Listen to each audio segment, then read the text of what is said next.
Welcome to another episode of Tube Amp Theater with your host, D-Lab. In this episode, we'll explore an anemic amplifier. In this case, it's made by Lafayette. No, it's not French, but it's fried. This thing ain't got any power. So let's take it on the bench, do a little diagnostics, and find out why an amp that runs a pair of 7591s can't outperform a 10-watt Class A amp. Here we go. So here we are in the shop with my newest patient, the Lafayette 7591 amp. I took this in on trade for a repair.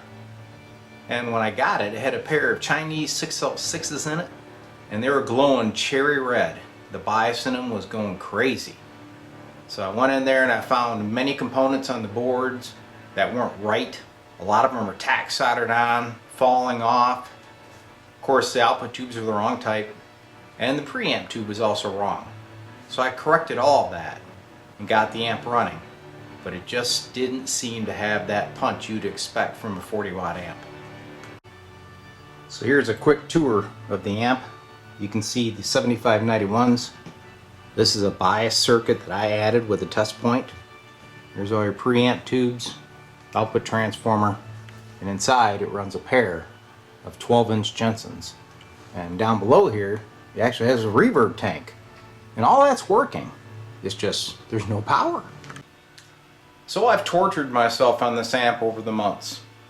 I'll put it aside, work on something else, say, man, I should get in there, I'm sure I know what the problem is. Keep going back and forth on this thing. No matter what I do, I just can't seem to get any power out of it. Now my blues player, he comes over and plays it and says, man, this thing sounds great, I just wish it had some more power. Well, me too. So here's the symptoms. The plate voltage will dive under the level of the screen voltage under load. So when you're cranking it up, you'll actually see the screen voltage raise about 5 volts higher than the plate, which is very odd. So I thought maybe the output transformer has an issue. Checked it, it's perfect. The other problem is, my bias, no matter what I do, I cannot get idle current under 60 milliamps. That's bare minimum, which blows my mind. Don't know why that is. But I did make a discovery the other day, and I'm absolutely sure this is what the issue is. Here's the bottom side of the amp. You can see the caps and other parts I've replaced on the circuit board. Trying to dress that up.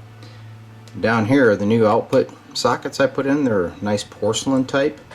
The old Japanese ones were just wore out. And here is a whole line of old filter caps. And I kind of broke my own rule. Usually I change all this stuff immediately. I didn't on this one because I didn't note any hum. Now here's where it gets good. Take a look at the power transformer. You see where it says 170, 180, and then there's a common? That's all this transformer puts out, is 180 volts. So you think, well, how can you get 400 to 500 volts in the output tubes? Well, they got a voltage multiplier circuit. Uh-oh. So what's going on is these caps are leaking. So under current, the tubes cannot deliver the output power because the current's being pulled back by defective capacitors. So the question is do I change all these caps, or do I make this amp right and get this power transformer out of here? So after my research on this amplifier, I found that it was either made by Univox or perhaps early by Magnatone. Not sure. I can't find any information on this amp. There's no model number on it. There's no schematics. It's kind of a one-off. Okay? So I talked to some of my players that come over here, and they're collectors of amps. And I explained the situation. I said, should I fix it and leave it this crappy design that it is with a voltage multiplier? Or should we update it to like a gigantic Fender? Pull out all those caps, put in a new power transformer, new filter caps, you name it. So that's what we decided to do. I don't think there's a bunch of people waiting in line to buy this amp the way it is, right? So what I'm going to do, this is a power transformer for a Fender Super Reverb, which runs a pair of 6L6s.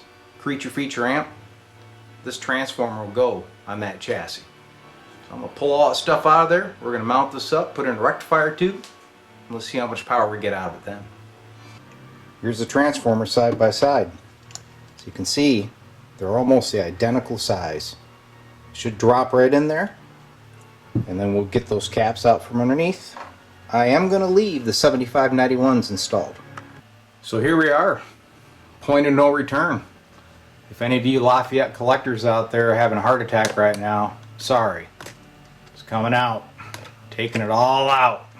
Caps, you name it. Boom, gone. I'll continue with this and I'll show you what we end up with. Well, as usual, there was always a bump in the road, right? The bell end dimensions don't fit into the chassis. I'm off by about 1/4 of an inch. We're gonna mill it and play some crazy music. Here we go.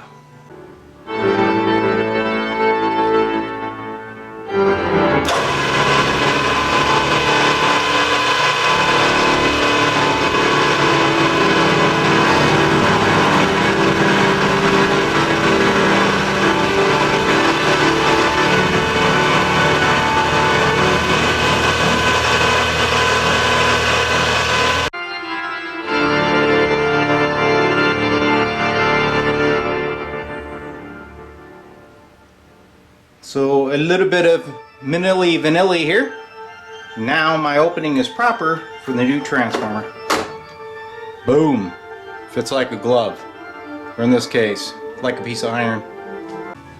So here I present the aftermath of my tear up. New power transformers installed. Looks like it belonged there. We have the old transformer here, which I may keep around for something. These old caps, they're junk. Next step, we're going to put in a tube socket for the rectifier tube, which will be a GZ34, and my filter capacitor is going to sit somewhere in that area. So I got to punch those holes next. The new top side, I threw the output tubes in to give you a visual. Here's a rectifier tube. There's a filter cap. Everything's right in place. Time to wire her up. The wiring is complete. You can see the new Fender style transformers installed. All those caps are gone. There's a new filter cap. There's your old rectum fire tube. Those resistors are actually original. I added a screen resistor and rewired the tube sockets for the outputs because I ended up changing the amp over to 6L6s, and I'll explain that in a minute why I did it. Well, the changeover was very successful. However, I did run into a snag. I found that these 7591 tubes that I had would not bias correctly. No matter what I did, they checked great. However, they were not compatible with this amp. It must be the new production tubes. These are Savtex, not the old original Japanese ones that were in it. So they just would not cooperate. I switched over to 6L6s. Boom! She biased exactly like by the print. And the output soared. This thing is a true 35 to 40 watt amp now. Alright, so you know I don't play guitar, okay? But this is my only way of showing you. This thing has a megaton of volume. It's only halfway up.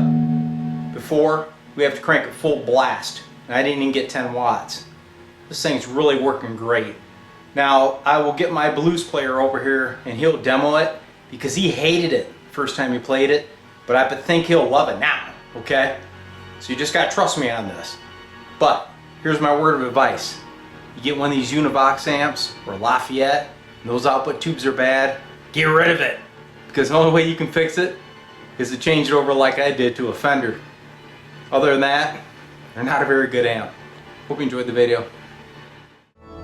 So I hope you enjoyed this fine technical presentation by the laboratory of D-Lab Electronics. See, I told you the result would boggle your mind. See you again.